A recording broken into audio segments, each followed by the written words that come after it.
तो सवाल ये उठता है ताहिर भाई कि डायरेक्ट जाके ये जो हमारा ड्राफ्ट है ये उन्हें देना, ये एक अलग चीज़ है, लेकिन पूरे के पूरे अहले सुन्नत वल जमात के जितने भी सिलसिले हैं वो अगर से प्लेटफॉर्म पे आके सड़क पे उतर रहे हैं तो दोनों में से बेहतर कौन सा है आपकी नज़र में? नामूस रिसालत की खातिर हम सड़कों पे आ रहे हैं, क्या वो गलत है?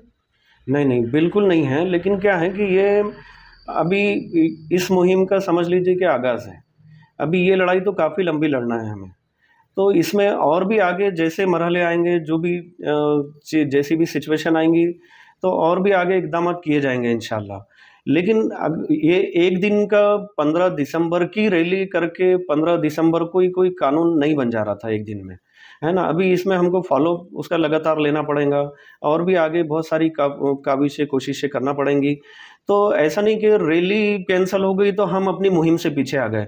हमें तो इंशाल्लाह हम अपनी रहती ज़िंदगी तक तहफ़्फ़ुज़ नामूस रिसालत सल्लल्लाहु अलैहि वसल्लम के लिए हमेशा काम करते रहेंगे जब तक कि जिसमें जान। तहफ़्फ़ुज़ नामूस रिसालत के लिए 15 दिसंबर को नागपुर शहर से एक अज़ीमुश्शान रैली निकाले जाने वाली थी, लेकिन किसी कारणवश उस रैली को स्थगित कर दिया गया।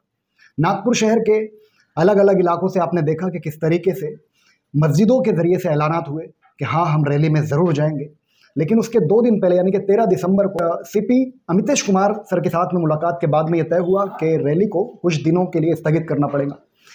तो जो रैली निकालने वाले हमारे कुछ जिम्मेदार हजरात थे उसमें से एक है ताहिर रज़ा साहब जो हमारे साथ हैं। पहला सवाल है कि रैली को पोस्टपोन क्यों करना पड़ा?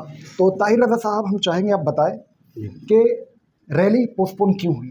जी जी, माशाल्लाह, जितना अच्छा अहले सुन्नत वल जमात का समर्थन इस रैली को मिल रहा था, जो सपोर्ट मिल रहा था, तो अमितेश कुमार साहब ने जो 13 तारीख की जो मीटिंग ली है, तो उसमें उनका यही कहना था कि भाई हम इतनी बड़ी जो आपकी रैली होने वाली है, हमको कुछ ऐसे इनपुट्स मिल रहे हैं कि आपकी रैली में लाखों लोग आने वाले हैं और 15 दिसंबर के दिन हमने ऑलरेडी 17 मोर्चों को परमिट कर चुके हैं और आपका ये जो मोर्चा है ये 18 है। तो ये जो आपके लाखों लोग जब रोड पर आएंगे इस मोर्चे की शक्ल में, तो इससे काफ़ी सुरक्षा व्यवस्था का, सुरक्षा कारणों का, लॉ एंड ऑर्डर का मसला बन सकता है।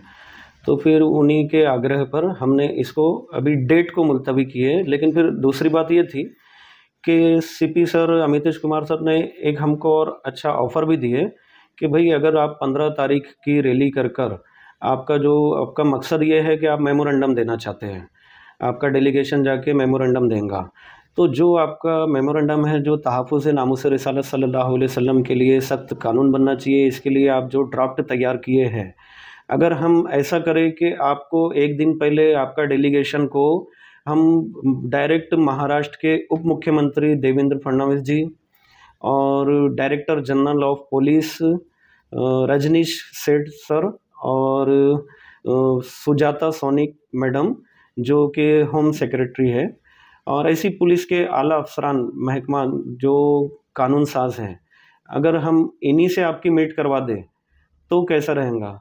तो फिर सर का ये जो कमिटमेंट था इसके ऊपर हमने, हमारी जो मुशावरत थी उसमें काफ़ी अच्छे से डिस्कशन हुआ। 3-4 घंटे की 13 तारीख को हमारी सीपी ऑफिस में मीटिंग हुई अमितेश कुमार सर के साथ।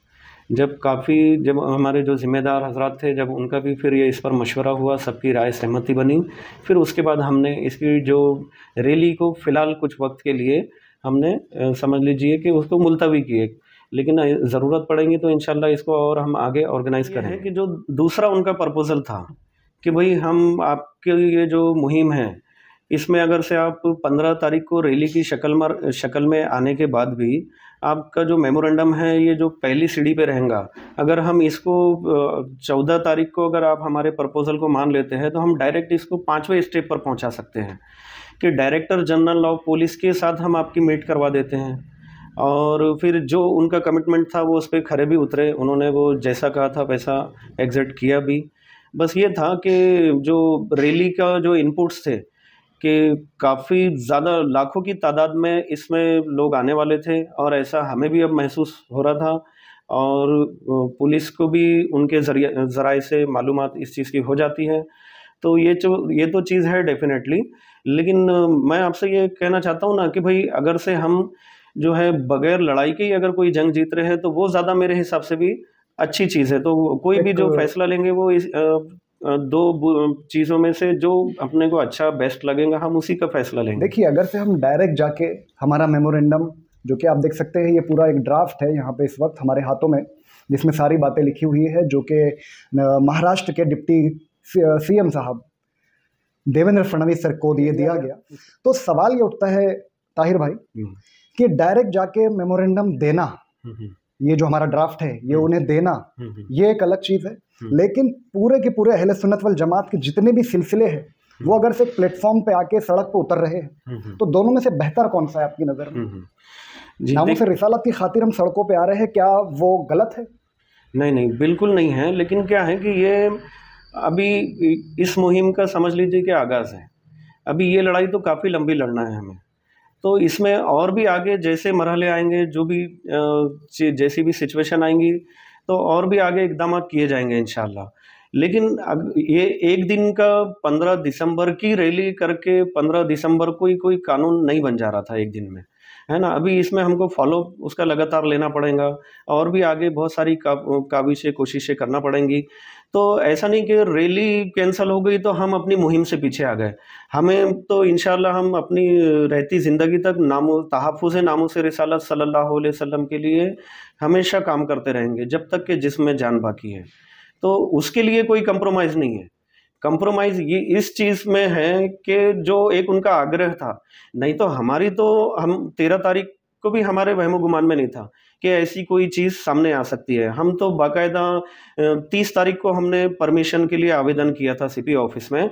30 तारीख के बाद से नेक्स्ट डे से जो है डॉक्टर ओवैस हसन साहब और हमारी टीम के जो भी जिम्मेदार हजरात हैं, इनके कंटिन्यू सीपी ऑफिस में जो है वहाँ पर बार बार मीटिंग हो रही थी।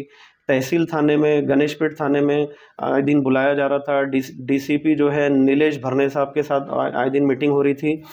तो ये कार्रवाई में हम लगे थे। फिर हमको उसमें जो जो आगे इंस्ट्रक्शन मिल रही थी कि भाई आपके ये जो रूट हैं, बाकायदा हमको रूट बताया गया। तो रूट में जहाँ जहाँ और भी दूसरे धार्मिक स्थल आ रहे थे, तो वो धार्मिक स्थलों के पास भी हमने अपनी प्लानिंग में रखा था कि हम यहाँ पर कुछ वॉलंटियर्स को 5-10 परमानेंट खड़े रखेंगे। तो हम सारी चीज़ों की बस रैली की प्लानिंग में थे। ये तो जो है ये अमितेश कुमार सर की जो 13 तारीख की मीटिंग हुई, तो उसमें ये सडनली ये चीज़ फैसला लेना पड़ा। नहीं तो हम भी इस चीज़ के लिए राज़ी नहीं थे कि हम अलग से अपना एक डेलीगेशन लेके चले जाए और ये काम निपटा ले। तो बस बात ये है कि हम भी चाह रहे थे, क्योंकि हमारे यहाँ पर भी भाइयों के किसी के भी दिल से ये नहीं था कि हमको रैली नहीं करना है। सबको भी ऐसा लगा कि एक जैसा हारे हुए एमएलए का जैसा निराशा भरा हुआ ऑफिस हो जाता है रिजल्ट आने के बाद, तो 13 तारीख के बाद हमारे यहाँ पर भी इस तरीके का जो है हमारा बज़्म रज़ा का ऑफिस है मोमिनपुरे में, तो वहाँ पर एक तरीके का ऐसा ही सन्नाटा पसर गया था 13 तारीख को ही। लेकिन कुछ हालात के भी मद्देनज़र आदमी को फैसले लेने पड़ते हैं, तो बस वो ये था। लेकिन हमारे किसी के दिल से नहीं था कि हम रैली नहीं करें। जैसे कि आप लोगों ने मीटिंग किया सीपी अमितेश कुमार के साथ में, तकरीबन 2 घंटे से भी ज़्यादा की मीटिंग चली, तो कुछ हजरात से मैंने सुना है कि सीपी अमितेश कुमार ने ये बात भी कहा कि ये जो आप लोगों का जो मुद्दा है हेट स्पीच के खिलाफ में, आप चाहते हो प्रॉफिट मोहम्मद सल्लल्लाहु अलैहि वसल्लम के नाम से एक बिल पास हो, एक कानून बने, ये बहुत सिंसियर मुद्दा है, उसके लिए मैं आप लोगों को परमिशन नहीं दे सकता। और ये असेंबली के दौरान में, यानी कि शीतकालीन सत्र जो होता है 7 दिसंबर से 20 दिसंबर के दौरान, इसके बाद अगर से आप लोग आते हो और ऐसी रैली के लिए परमिशन मांगते हो तो मैं ज़रूर दूंगा, लेकिन शीतकालीन सत्र के दौरान आप लोगों को रैली की परमिशन नहीं दी जाएंगी। ये बात कहाँ तक दुरुस्त है? जी जी, ये इस तरीके की था। और जो एक अभी आपने बोले कि 2 घंटे मीटिंग चली, वो 2 नहीं, तकरीबन 4 घंटे के लगभग मीटिंग उस दिन हुई थी। हम लोग वहाँ पे 3:30 बजे गए थे और 8 बजे हम लोग वापस आए। तो ऐसा कुछ तकरीबन 4 घंटे के लगभग मीटिंग हुई थी। और दूसरी बात यह है कि सर ने कमिटमेंट किया है कि भाई आपको अगर लगता है मेमोरेंडम देने के बाद भी कि आपकी मांग नहीं सुनी जा रही है और इस पर आपको फिर से रैली मोर्चे की ज़रूरत है, तो फिर आप नेक्स्ट डे का आप जो है प्लान कर सकते हैं। कभी कभी आप ऐलान कर सकते हैं, आप हमारे पास आइए, हम उसको परमिट करेंगे, हम आपकी एप्लीकेशन पर हम आपको उसकी परमिशन देंगे।